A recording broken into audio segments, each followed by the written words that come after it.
Alright, we're going to take the Hitachi and some fresh sandpaper and sand down a couple of these pieces so you can see them, and that's pretty much it on the workbench.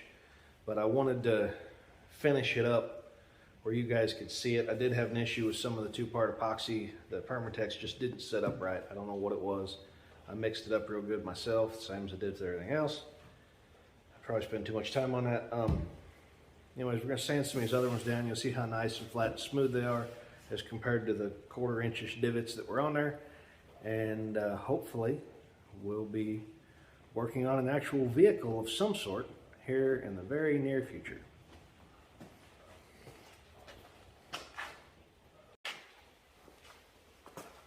This is not the best piece of sandpaper in the world, but we're going to use it.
Alright, so you can't see real good, but let me get a razor blade.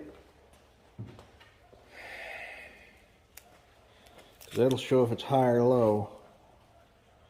And see how there's really no perceptible gap, because if not it'd be, you know, sitting one way or the other or something like that. That's just as flat as can be, so no more crap's gonna get stuck in there. Alright, I'm gonna finish this. Kind of do the same thing for the rest of it. And that'll be it, guys. Workbench will be done and ready for work. In the meantime, feel free to subscribe to this channel so you catch our updates. And we look forward to seeing you, hearing from you, whatever.